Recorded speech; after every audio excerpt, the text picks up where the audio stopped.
On Saturday, January 28th at 8 p.m., I saw on Facebook that there was an anti-Trump Muslim ban protest going on at SeaTac Airport, and so I made the trip up there to see what I could learn. People were gathered in what seemed like thousands, holding signs, megaphones, chanting and talking to each other. They were blocking the entrances to the airport gates in protest of the recent Muslim immigration ban signed into executive action by President Donald Trump. I talked to a few of the protesters to learn more about what this moment in history meant for them. When you first heard that Trump signed into order Muslims being banned from entering the country, what was your immediate thought? I was saddened, but I wasn't surprised. I knew that he was definitely going to take some measures that were bold and, really got his point across. Of course I was saddened because this whole country is made up of immigrants, right? I thought that the way it was reported, that there had to be some inaccuracy about it, because I didn't think something so blatant would get signed. Well, I felt shocked like as anybody else. Yeah. I never thought such thing happened in America. I think that it is wrong. I think that singling out Muslims in particular due to their religion or for whatever reason that he believes that they should be singled out is completely wrong. It's completely against the value of this country, the principles of this country. I love this country. So it's completely against what this country stands for. How does this affect you and anyone you know or your family or anybody in your circle? How does this affect them? Fortunately, my family is all here already, so it doesn't necessarily affect my immediate family, but definitely my extended family, my cultural family. There are more opportunities in this country, and there's no reason that people from the 7 countries on this ban should not be allowed here, especially when the majority of terrorist attacks committed on U.S. soil are actually from Trump's demographic.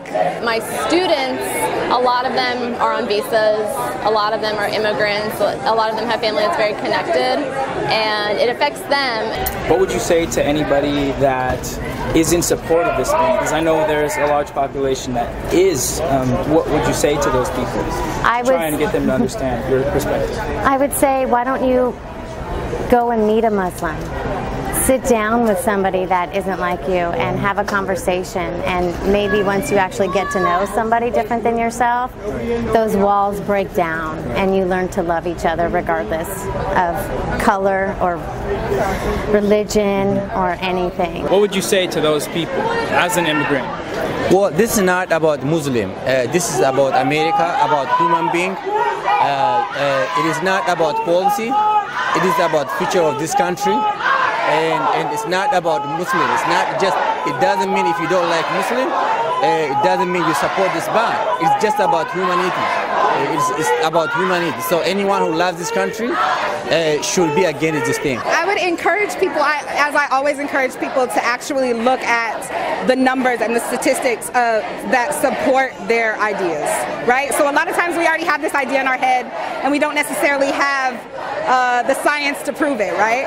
If your issue with them is crime, look at the statistics on that. I just really encourage people to, instead of living off of these American ideals that have been built over time on the oppression of women and people of color. In order to break all that down, you kind of have to relearn some things. So I encourage them to find the facts that support their ideas.